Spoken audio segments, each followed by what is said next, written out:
तव कथामृतम् तप्तजीवनम्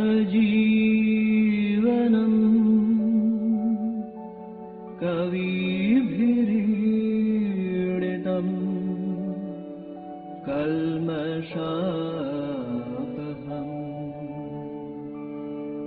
श्रवणमङ्गलम् श्रीमदाततम्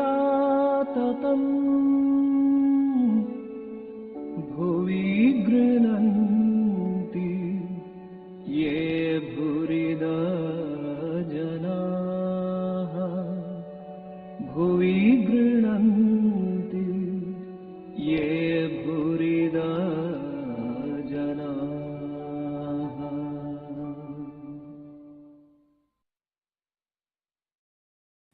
ॐ तव कथामृतं तप्तजीवनं कविभिरीडितं कल्मषापहं श्रवणमङ्गलं श्रीमदाततं भुवि गृह्णन्ति जनाः।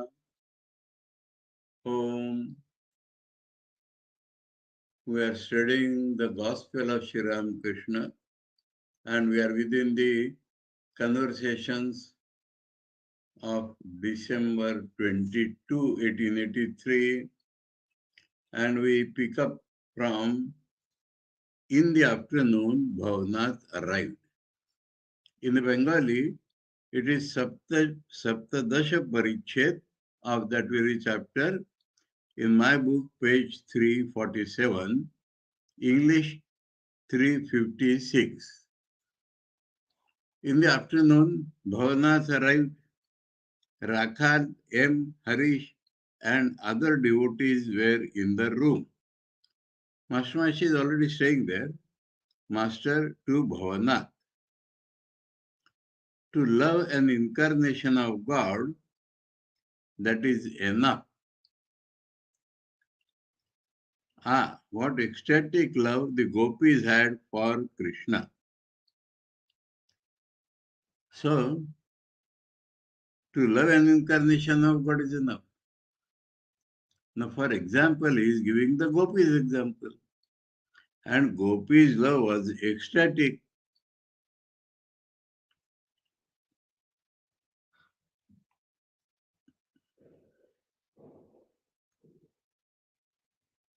In English, in original Bengali, it is not there, please. I was getting confused otherwise. अवतारेर ऊपर ভালোবাসা এলেই হল আহা গোপীদের কি ভালোবাসা it can be at the most, oh how wonderful was the gopis love. Ecstatic has a special meaning, status, and it will tell us that unless we have that type of love, nothing will happen, and we will not have that love. Gopis love was exceptional, that ecstatic love. But only telling that Gopi's love was wonderful.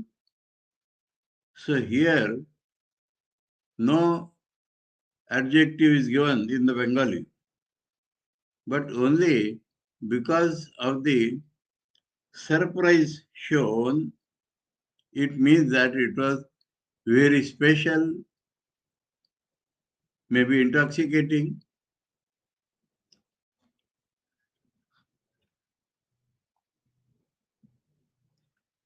So in the translation, what love the gopis had for Krishna is sufficient. That should not lead us astray. Sri Ramakrishna began to sing, assuming the attitude of the gopis. So we can also have the attitude of the gopis. Oh Krishna, you are the soul of my soul.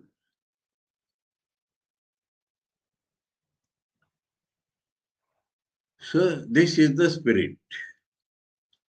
This is the spirit. Because Sri Ramakrishna has told about Gopi's love and he has sung this line. And this is nothing but the Upanishadic statement. In the Brihadaranyaka Upanishad 147, Adhyaya 1, Brahman 4, Mantra 7. Atma iti eva upasita. How to worship, love, adore Brahman? And the answer given is that he is the soul of my soul. That is the Atma. And that is the Gopi's love. So where is the difference?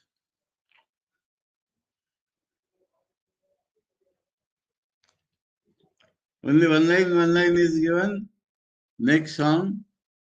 Then he sang, I am not going home, O friend, for there it is hard for me to chant my Krishna's name. In the house, the situation around is such that they do not like my taking Krishna's name, but I must do it. So my solution is I will not go home.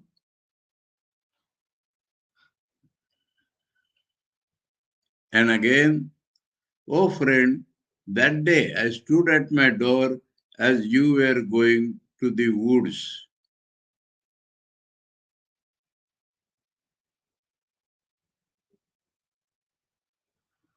So this is directly Gopi's song addressed to Krishna. And here in Bengali, one or two lines more are given. You were going to the woods. The desire came in my mind that I'll become one of the cowherds and take your load on my head and follow you. That is the additional line, and that also given in brackets means sung by Thakur himself in addition to the original song.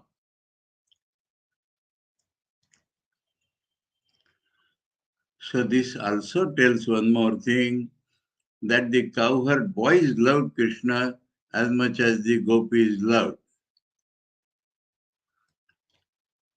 So this gender opposition also is not essential. Continuing, the master said, when Krishna suddenly disappeared in the act of dancing and playing with the gopis, that is about the Ras Leela, and we have discussed many times. Because Krishna observed that a special, pure, subtle ego has arisen in them, that we are so lucky that the Lord himself loves us. And he cannot tolerate this much ego. And so he disappeared.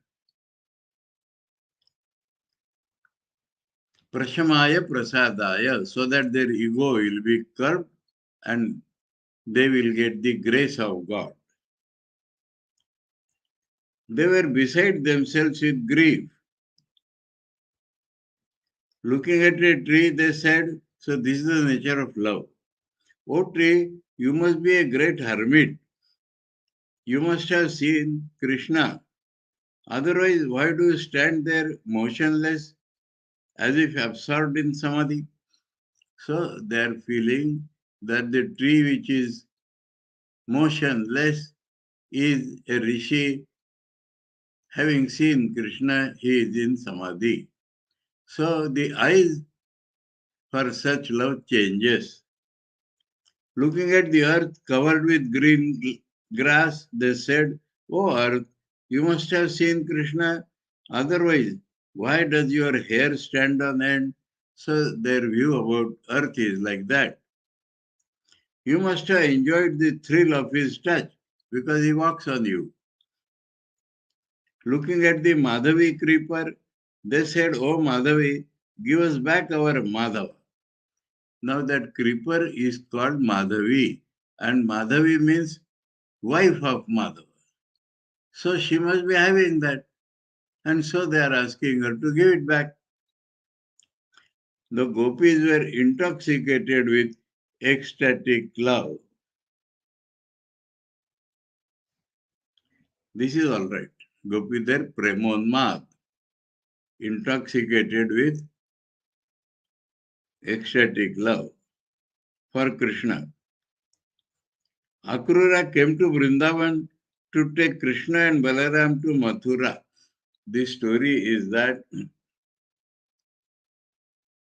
because of Krishna's many acts of miraculous-like powers,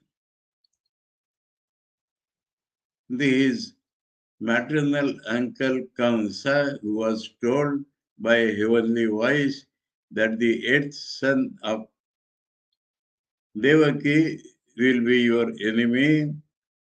He had imprisoned Devaki and her husband Vasudeva, though Devaki was his sister, and he was killing every son born to her. And when this eighth son was born, Vasudeva, his father, was commanded by divine voice to take him immediately to his friend Nanda in Gokul, another town, on the bank of the Yamuna.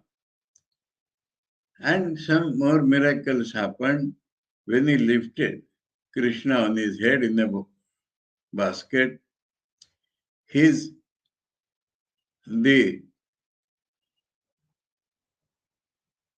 feet were cuffed in the jail, but they got loosened. He came out, and all the gates got automatically opened, and the guards were sleeping, and he could come out. And though Yamuna was in floods, the water touching up to a height would go down, and in this way he was able to reach Nanda's house. And Nanda's wife Yashoda had just then given birth to a baby girl, and she was not aware. So Vasudeva exchanged Krishna with that baby girl and took away that baby girl and kept her near Devaki. And when he came back, the gates were opened for him and were closed behind him, and he was also chained again. And so the guards came to know and informed Kamsa. So Kamsa came and lifted that girl to knock her on the head to kill her. But that baby girl slipped out of his hand, went up, and said that I am Yogamaya. I am warning you that your enemy is still living. And she went away. Now this Kamsa was searching, and he started sending his demons to kill every small child around Mathura in all the villages. And Krishna would somehow escape. And Nanda and Yashoda believed that he is their son. Now, when Kamsa was filled with doubt that those two boys seem to be have tremendous power, but how can I kill them? Because the whole subjects, praja, are so much loving them that they would not like this act and they will stand against me.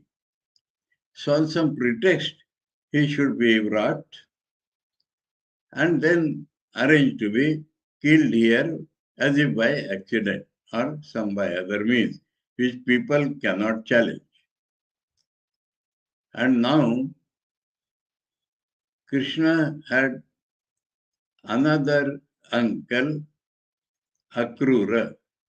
He was one of Kamsa's military generals, captain.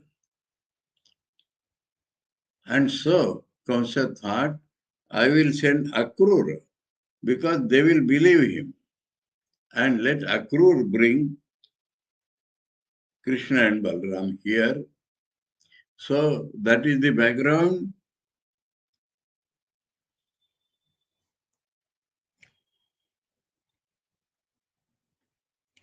Akrura came to Vrindavan to take Krishna and Balaram to Mathura. In between, from Gokul, they had shifted to Vrindavan, another place near Mathura.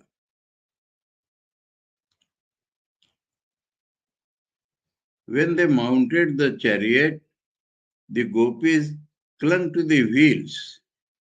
They would not let the chariot move. Saying this, Sri Ramakrishna sang, assuming the attitude of Akrura. Akrura telling the gopis, hold not the chariot's wheels. Is it the wheels that make it move? The mover of its wheels is Krishna, by whose will the worlds are moved. So that is telling the gopis. Master, is it the wheels that make it move? By whose will the worlds are moved? So that is about the incarnation. The driver moves the chariot at his master's bidding. I feel deeply touched by these lines. By telling this, he wants people also to feel like that. That much. Then we shift to next day, Sunday, December 23, 1883. At 9 o'clock in the morning, Sri Ramakrishna, 22nd whole day had already gone. This afternoon, this much incident came. When Bhavanath came, because Bhavanath was a lover of God, feminine type lover of God.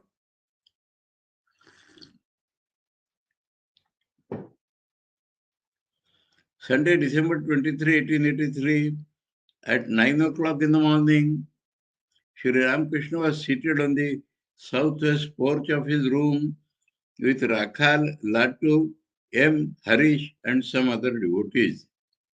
M had now been 9 days with the master at Dakshineshwar. Yes, 14th he had come. Earlier in the morning, Manmohan had arrived from Konnagar on his way to Calcutta. Hazra too was present. Manmohan was the devotee whose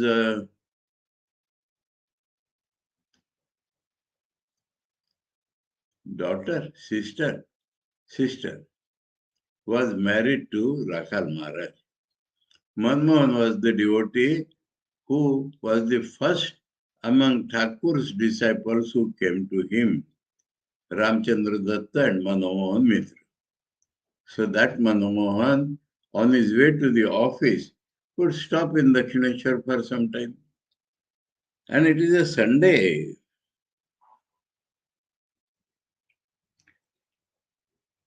So he had a place in Konnagar, another in Calcutta. So from Konnagar to Calcutta, he is coming. Hazrat was present. We know him. A Vaishnava was singing, referring to one of the songs. Sri Ramakrishna said, I didn't enjoy that song very much. So some Vaishnava is singing a relatively modern type of song. The songs of the earlier writers seem to me to have more of the right spirit. Once I sang for Nangta at the Panchavati, his Vedantic guru, who was ordinarily a dry person. To arms, O man, death storms your house in battle array. That is, Yama is approaching, you stand in battle. I sang another, O mother, I have no one else to blame. Alas, I sink in the well these very hands have dug. That man gets entangled in the Maya delusion. He himself gets entangled and becomes drowned. So it is not anybody's fault. So our worst condition of any day, we should not blame anyone in the world. Nagta, the Vedantist, was a man of profound knowledge, very deep knowledge of Brahman. This song moved him to tears, though he didn't understand its meaning. So the pathos of Sri Ramakrishna singing, it touched him.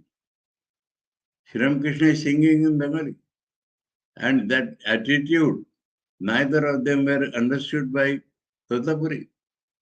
And yet, Sri Ramakrishna's, the pathos which Sri Ramakrishna could convey through his singing, that affected him.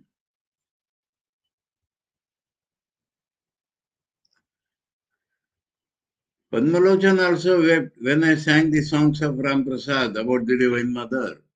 Padmalochan was another householder but Vedantic Pandit. And he was truly a great Pandit. So, scholarship is another aspect of personality. Love for God is another aspect of personality. And they may or they may not understand, but they understand the deep pathos of the Bhakta songs.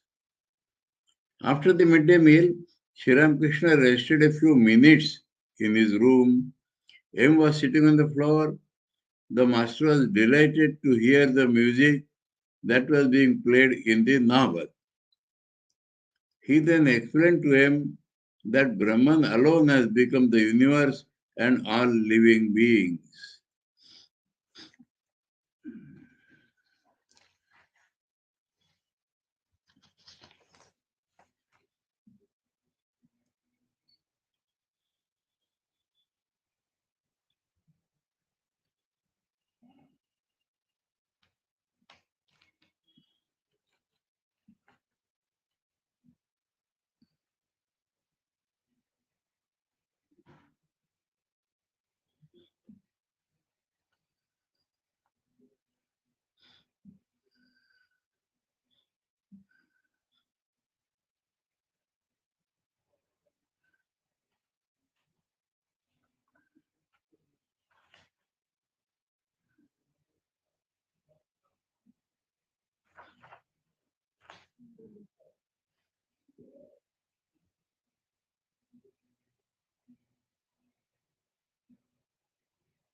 And now that music was the bagpipe.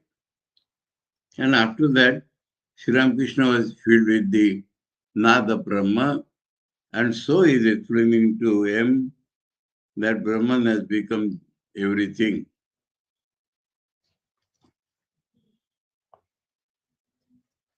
Sri Ramakrishna Master, referring to a certain place, someone once said to me, nobody sings the name of God there. It has no holy atmosphere. No sooner did he say this than I perceived that it was God alone who had become all living beings. They appeared as countless bubbles or reflections in the ocean of Satchidananda. So,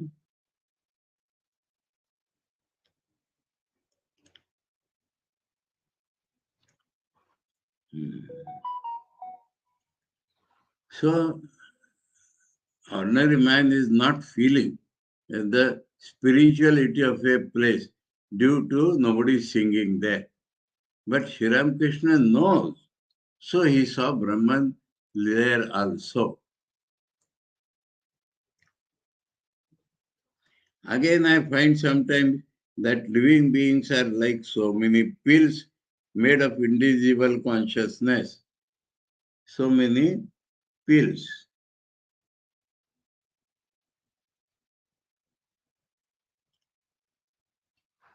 That is small Pills are medicinal pills. Okay.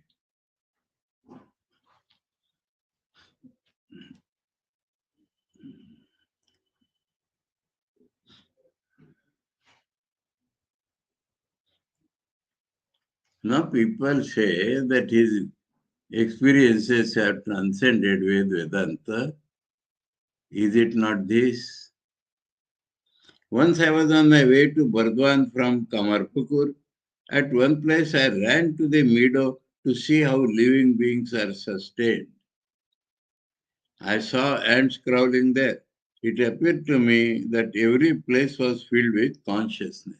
So that is the main thing, Vedas or Vedanta, to pursue consciousness inside matter, to pursue consciousness in place of matter, to pursue consciousness inside matter is the Vedas. To pursue consciousness in place of matter is Vedanta. Hadra entered the room and sat on the floor. Master, again I perceive that living beings are like different flowers with various layers of petals. So flowers, like that the living beings. They are also revealed to me as bubbles, some big, some small. Bubbles on water. So everything is a smaller or bigger appearance of Brahman. While describing in this way the vision of different divine forms, the master went into an ecstatic state and said, I have become, I am here, I have become, I am here. So I become a man and I am present here in this world. Uttering these words, he went into samadhi. His body was motionless. He remained in that state a long time and then gradually regained partial consciousness of the world. He began to laugh like a boy and pace the room. That means semi-consciousness. His eyes radiated bliss as if he had seen a wonderful vision. His gaze was not fixed on any particular object and his face beamed with joy. Still pacing the room, the master said, I saw the Paramahansa who stayed under the banyan tree walking thus with just such a smile. Am I too in that state of mind? Hmm. Comparatively saying, and so is telling.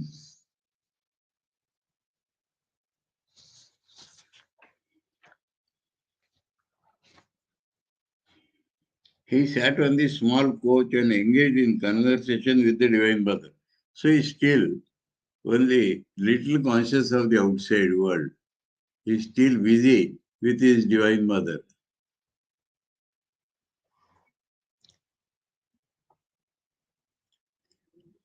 Master, I don't even care to know, Mother. May I have pure love for thy lotus feet?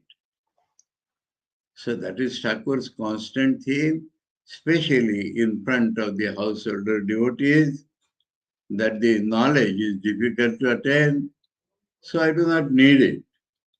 And love is enough to reach God, so that is what I want.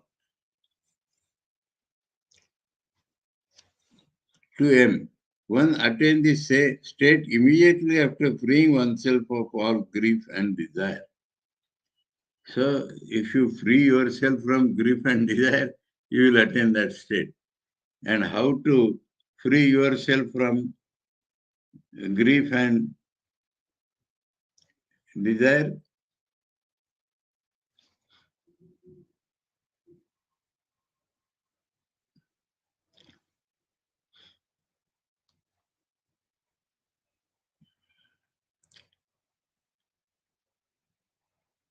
To the Divine Mother.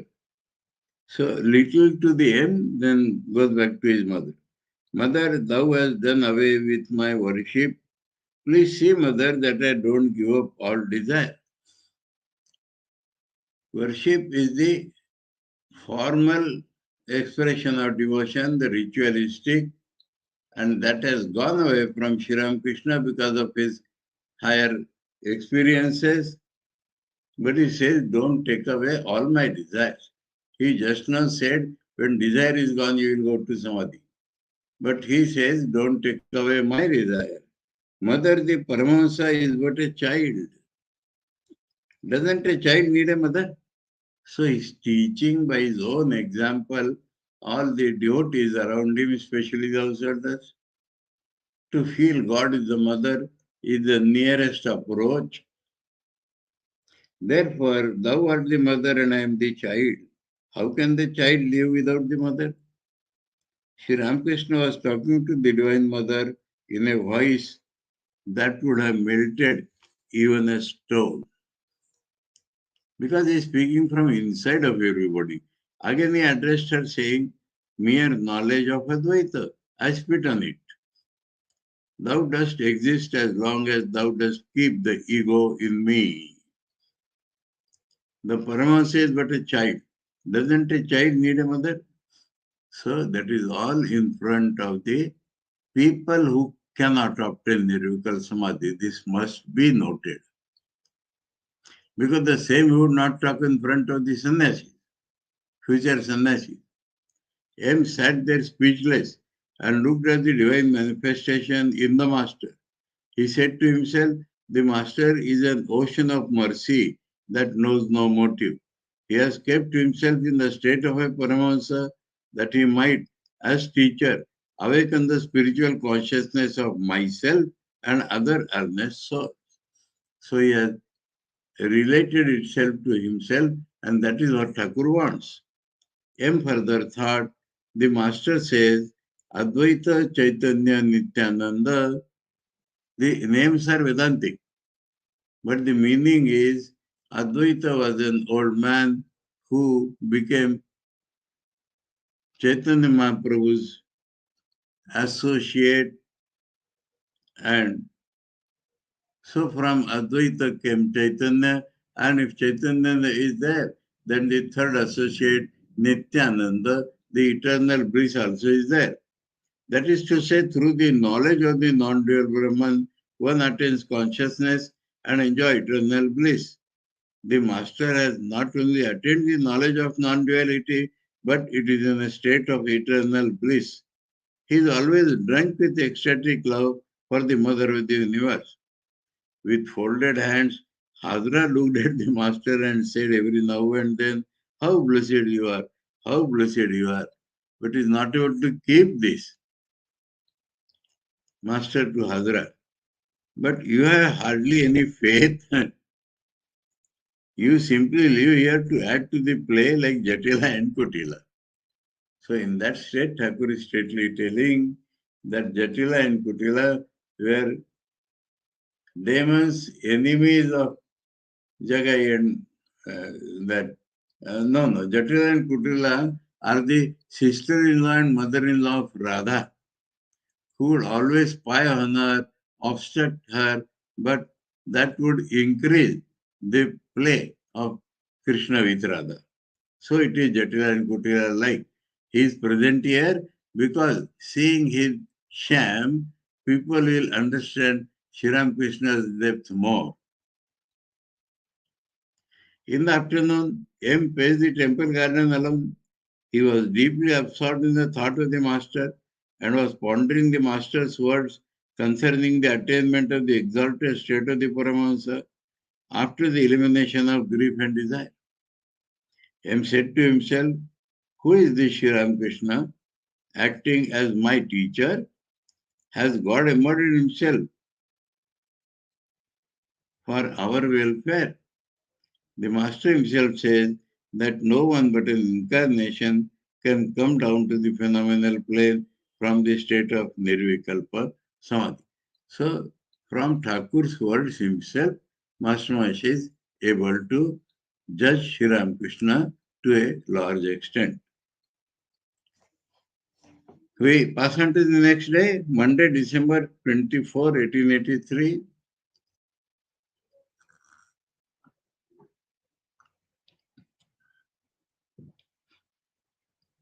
At 8 o'clock in the morning, Sri Ramakrishna and M were talking together in the pine grove at the northern end of the temple garden. This was the 11th day of M's stay with the master. It was winter. The sun had just risen.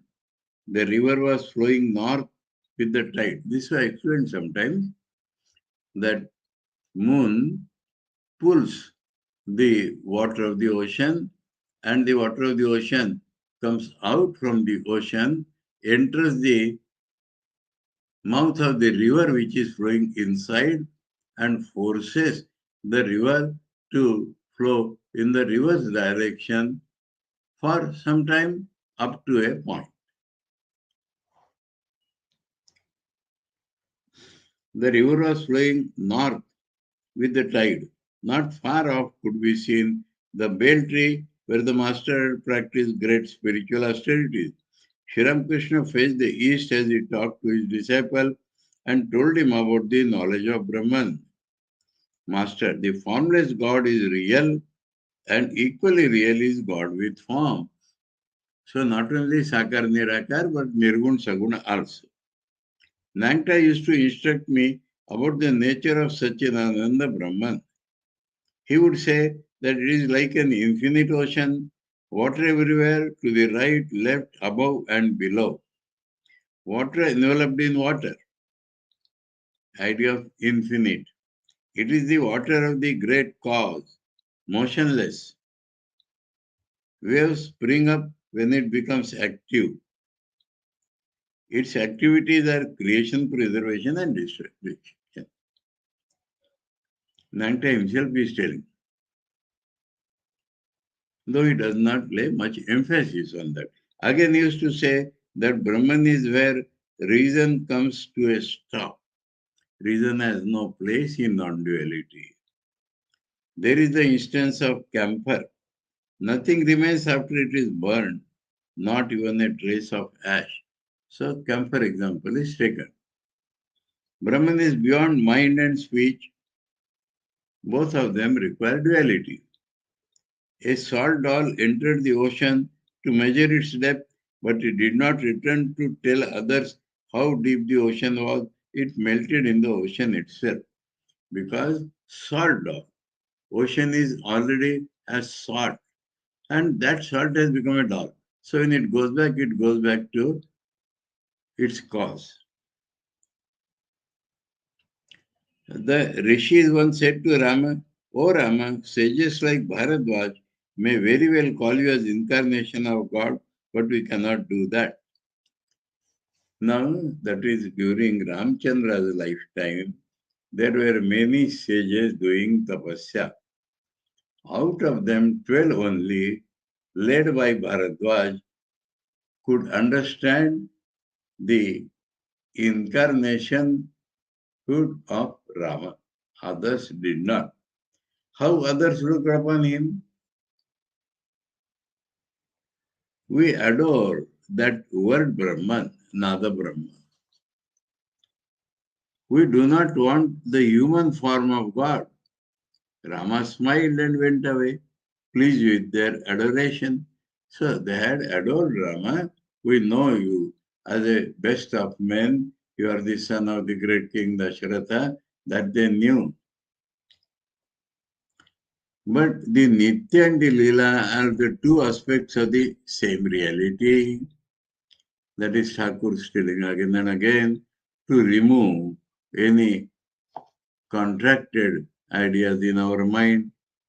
As I have said before, it is like the roof and the steps leading to it. The Absolute plays in many ways as Ishvara, as the gods, as man, and as the universe. Absolute Nirgun Brahma. Plays, that means in appearance, he becomes Ishvara, the creator, and also the created. And in the created, you know,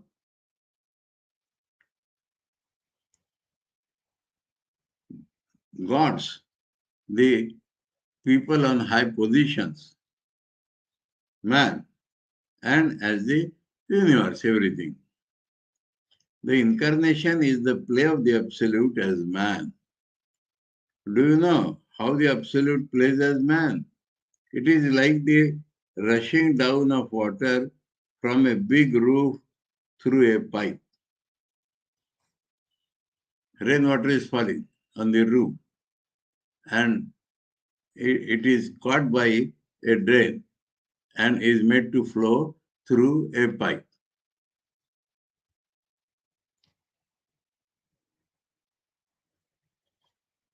So concentrated manifestation, focused manifestation of God.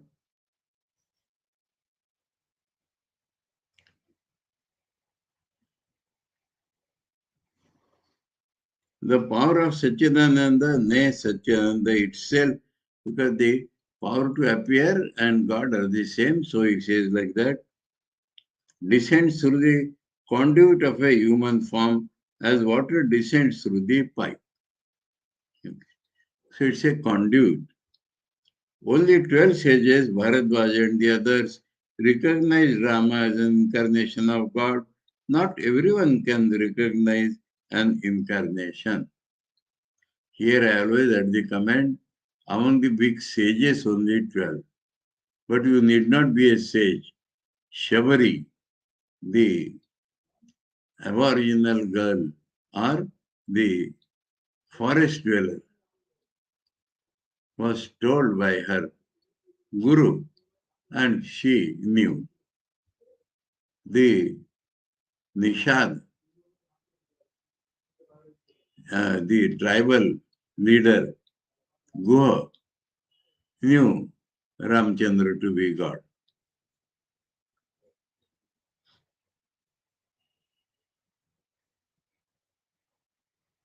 It is God alone who incarnates himself as man to teach people the ways of love and knowledge. What? Well, what do you think of me? So, whether Master Maharaj has understood that or not.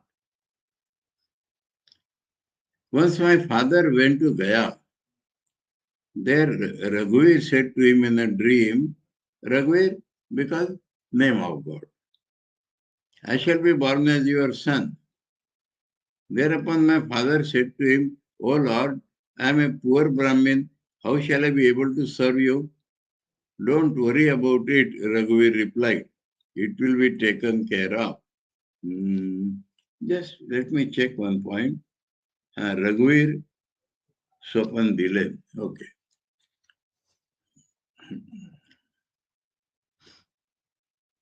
My sister, Hriday's mother, used to worship my feet with flowers and sandal paste. So she had understood.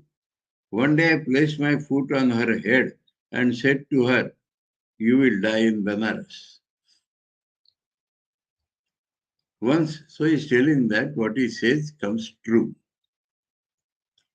All the signs of an incarnation is describing, and he has asked what do you think about me. Once Mathubabu said to me, Father, there is nothing inside you but God. Your body is like an empty shell. It may look from outside like a pumpkin, but inside there is nothing, neither flesh nor seed.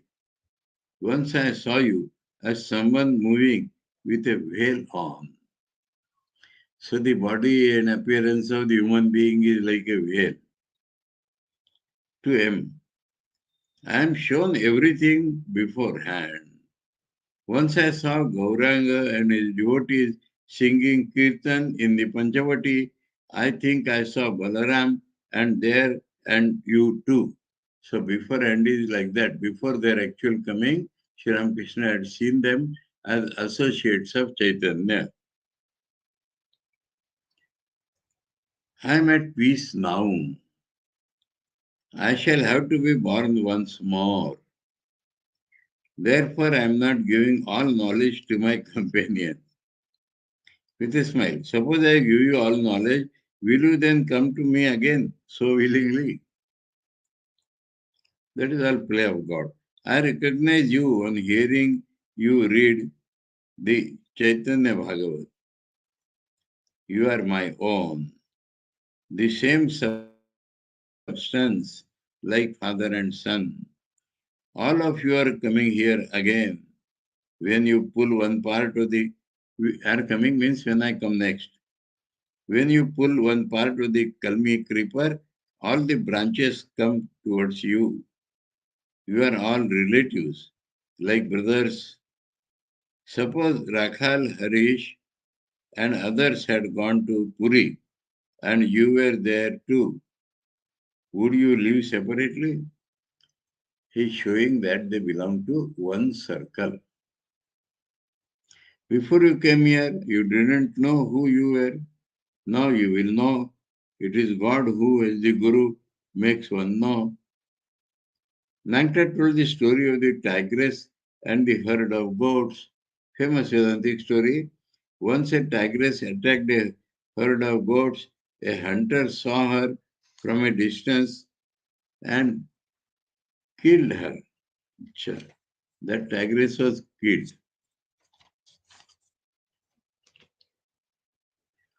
The tigress was pregnant and gave birth to a cub as she expired. Oh, that is how she died. The cub began to grow in the company of the goats. At first, it was nursed by the she goats, and later on, as it grew bigger, it began to eat grass and bleat like the goats. Gradually, the cub became a tiger, big tiger, but still it ate grass and bleated. When attacked by another animal, it would run away like the goats. One day, a fierce looking tiger attacked the herd. It was amazed to see a tiger in the herd eating grass and running away with the goats as its approach. It left the goats and caught hold of the grass eating tiger, which began to bleat and tried to run away. But the fierce tiger dragged it to the water and said, "Now look at your face in the water. You are, you see, you have the perfect, you have the pot face of a tiger. It is exactly like mine." Next, he pressed a piece of meat into its mouth. At first, the grass eating tiger refused to eat the meat. Then it got the taste of the meat and relished it. At last, the fierce tiger said to the grass eater, "What a disgrace! You lived with the goats and ate grass like them." And the other was really ashamed of itself. So that is what the Guru does to a Shishya. Eating grass is like enjoying woman and goat. To bleat and run away like a goat is to behave like an ordinary man. Going away with the new tiger is like taking shelter with the Guru, who awakens one's spiritual consciousness, and recognizing him alone as one's relative. To see one's face rightly is to know one's real self. So he has told the story of the tiger, and is part by part he has told the comparison. Not left anything to our imagination.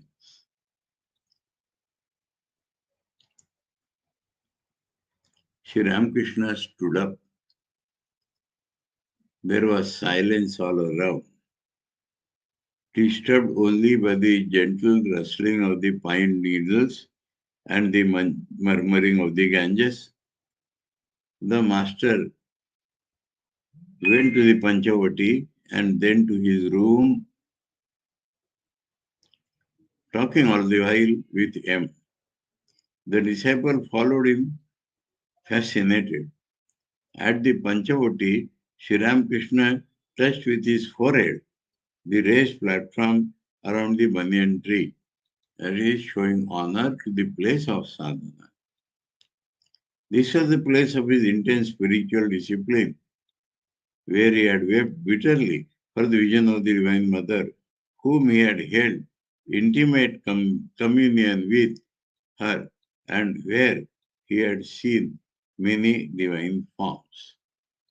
Okay. So to that place he pays respect. The master had M past the cluster of the bakul trees and came to the Nahabat. From Panchvati they have come walking and they are still continuing walking.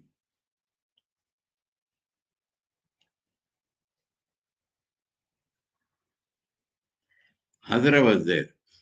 The master said to him, "Don't eat too much and give up this craze for outer cleanliness. People with a craze do not attain knowledge. Follow conventions only as much as necessary. Don't go to excesses." The master entered his room and sat on the couch. So from there they came back and he sat on his couch. Sri Ramakrishna was resting after his midday meal when Surendra, Ram, and other devotees arrived from Calcutta. It is Sunday. It was about 1 o'clock. While M was strolling alone under the pine trees, Harish came there and told him that the master wanted him in his room. Whenever he had talked with somebody, if M was around, Thakur would call him. He knew that M is going to write down all this for the benefit of humanity. Someone was going to read from the Shiva Sangita, a book containing instructions about yoga and the six centers. M entered the room and saluted the master. The devotees were seated on the floor, but no one was reading the book. Sri Ramakrishna was talking to the devotees. Master, the gopis cherished ecstatic love for Krishna. There are two elements in such love: I-ness and my-ness. I-ness is the feeling that Krishna will be ill if I do not serve him. In this attitude, the devotee does not look upon his ideal as God.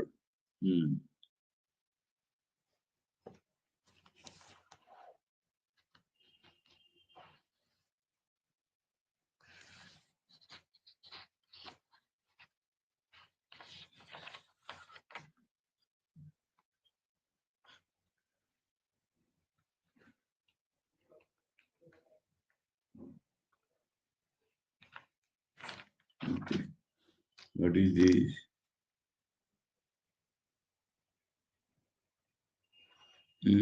In this attitude, I-ness, there are two elements in such love: I-ness and my-ness. I-ness is the feeling that Krishna will be ill if I do not serve him. In this attitude, the devotee does not look upon his ideal as God, but as his beloved. My-ness is to feel that the beloved is my own. The gopis had such a feeling of my-ness toward Krishna, and they would place their subtle bodies under his feet, lest his soul should get hurt. Subtle bodies.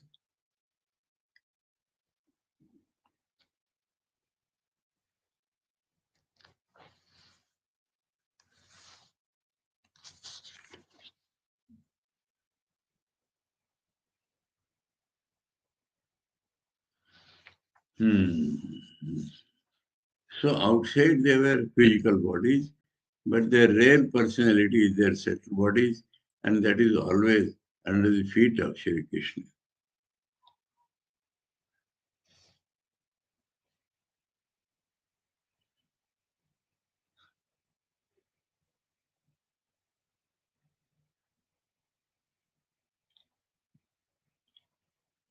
Yashoda remarked, "I don't understand your Chintamani Krishna. To me, he is simply Gopal." The gopis also said, "Oh, where is Krishna, our beloved? Where is Krishna, our sweetheart?" they were not conscious of his being God. That is the narration. But in the Bhagavatam, we see that they had the consciousness, but they did not maintain that attitude in their minds. It is like a small child saying, "My daddy." If someone says to the child, "No, he is not your daddy," the child says, "Yes, he is my daddy." So a relationship comes. Maybe universal, but it is my daddy. God incarnating himself as man behaves exactly like a man. That is speciality of the Avatar Leela. That is why it is difficult to recognize an incarnation.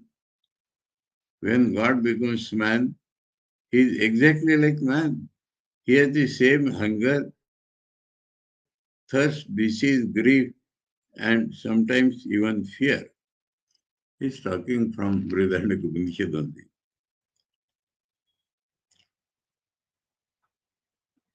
Rama was stricken with grief for Sita. Krishna carried on his head the shoes and wooden stool of his father Nanda, foster father. In the theatre, when an actor comes on the stage in the role of a holy man, he behaves like one and not like the actor who is taking the part of the king. He plays his own role. Okay. An actor is taking the part of a king, an actor taking the part of a sweeper. He does not take that role, neither he takes this role. So individual appearances.